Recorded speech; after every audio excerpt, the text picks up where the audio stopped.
Welcome students. In the previous video, we talked about the concept of algorithm analysis along with the concept of input size. So if you remember, we said that we are going to analyze any algorithm as a function of the input size. So if you remember this particular graph, we had drawn this graph where x-axis was indicating problem size and y-axis was indicating a particular resource consumed, let's say time. And then we said that we are going to plot the performance of algorithm as a function in this graph. Okay. However, there is one problem here. Okay. So if I consider, let's say, an algorithm which is linear search. So it's a simple algorithm where I give you a set of numbers. Okay, so let's say I have the current set of numbers as 5, 10, 6, 8, 20. Okay, so 5 numbers are here. Okay, and I'm going to search a query number here. Okay, so I'm going to give you a query, a number to search. Let's call that number say 8. Okay, and now this linear search algorithm will take this query number and go sequentially through each number in my set and try to find this number. Okay, so now your input size is the 5 numbers that are given here and the 6th query number. Okay, so input size is 6, and let's say for this particular input size of, let's call it 6, let us try to analyze what is the running time of the algorithm in terms of the instructions. Okay, so what would happen is I will have to match the first number, second number, third number and fourth number. Okay, so roughly speaking, the number of instructions that I will need to execute would be 4 and plus some constant number of instructions, but that will be somewhere around that. Okay, so for the input size of 6, I need to have 4 instructions executed. But now if I change my query to say 5, okay, in that case I have to execute just 1 instruction. I have to compare only against the first number. So now problem's input size is still the same, it is still the 6 numbers, but for one instance I need to execute more instructions, for other instance I need to execute less number of instructions, which brings us to the problem that in that case I can't really express my algorithm performance as a function. Okay, because if problem size is n and the algorithm performance is fn, then this fn has to be the function. So given a value of n, there should be a unique value of fn, but here for the same value of n, the problem size is 6, 5 plus 1, I'm getting different running times, different number of instructions to be executed. So in that case, I cannot define my algorithm performance as a function of input size. Then what do we do? So what we want to do is we want to separate out 3 different things. First is the worst case. Okay, so we are going to talk about 3 concepts. What is the worst case? What is the best case? And then what is the average case? So think for the this particular linear search problem of input size 6, 5 plus 1, what is going to be the worst case? So if you are plotting the time, you are computing the consumption of time by the algorithm, can you think about the worst case when the algorithm has to spend maximum time in running? The algorithm has to execute the maximum number of instructions. Okay, so that is going to happen when my input query is a number which is not present in this set. So if I give you a number, say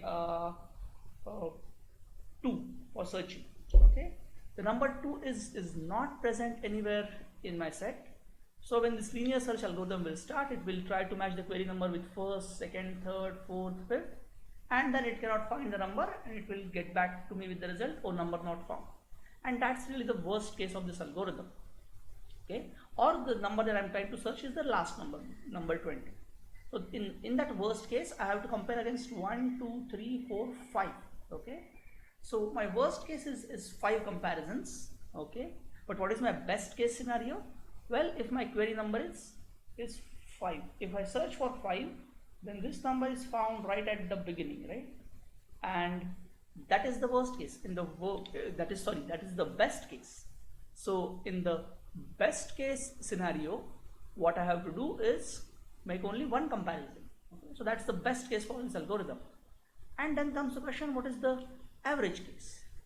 And that is something bit tricky to define, bit tricky to analyze, because the average case depends on many factors.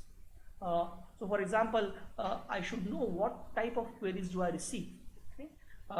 So sometimes the queries that I receive, they would be distributed evenly across all my input set.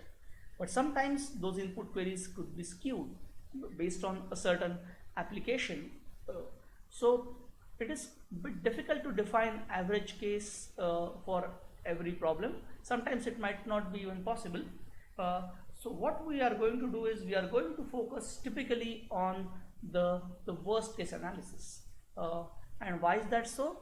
Because if we analyze the worst case for a given algorithm, then it gives us sort of the upper bound about how much running time it will have or how many resources will it consume, and that is a good preparation. Okay, so when I run my algorithm, I'm sort of aware that what is going to happen in the worst case, and typically that's the way to make preparations. Okay, so if you go in a say